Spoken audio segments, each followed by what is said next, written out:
אני רוצה לשתף אתכם בסיפור, שמעתי אותו. יש סיפור מרגש. חיילים בעזה נלחמים, מוסרים את נפשם. אנחנו מיום ליום שומעים סיפורים על חיילים שנלחמים בקרבות של פנים מול פנים. דבר של מסירות נפש, ממש עקדת יצחק. שמעתי סיפור מרגש, שאני חושב ירגש כל אחד מאיתנו. סיפר אחד החיילים, בחור לא דתי.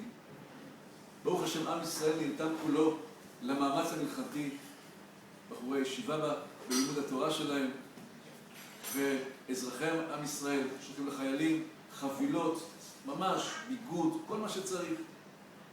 סיפר אחד החיילים שנכנס לתוך בית, הוא וכמה מחבריו, והוא היה רעב. כבר יום וחצי הוא כמעט לא אכל. הוא נזכר שקיבל איזה ארגליות מאחד האזרחים, הוא החליט בתוך הבית לאכול את הארגליות. ארגליות שוקו, טעים מאוד עכשיו, בזמן המלחמה. הוא פותח את הקופסה והוא מוצא פתק שכתב אחד הילדים.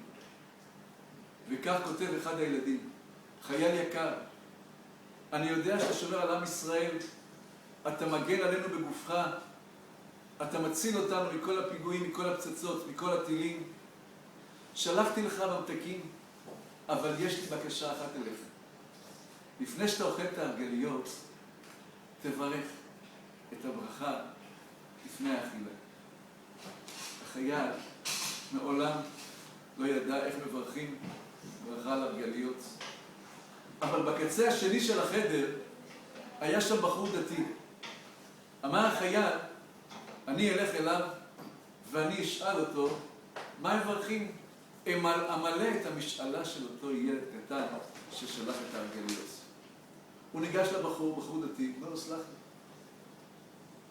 אתה תוכל להגיד לי עכשיו מה הברכה לארגליות? אמר לו, כן. בוא, אני אברך, תברך איתי ביחד.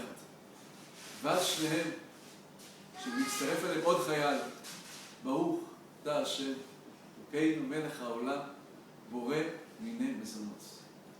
איך שהם מסיימים את הברכה, בדיוק באותו רגע הגיע פיצוץ למקום שבו עמד החייל דקה לפני כן, איפה שהוא רצה לאכול. אבל כיוון שהוא היה צריך לברך והוא הלך לחייל השני, אז הוא עזב את המקום והלך לקצה השני של הבית. קדוש ברוך הוא, על זה הציל אותו. עשרות סיפורים אנחנו שומעים על חיילים שברוך השם מוסרים את נפשם, מתחזקים, קוראים שמע ישראל, עם ישראל בתפארתו, חיילי צה"ל בתפארתם, עושים קידוש השם, ברוך השם, נלחמים כדי להגן על ארץ ישראל, על תורת ישראל.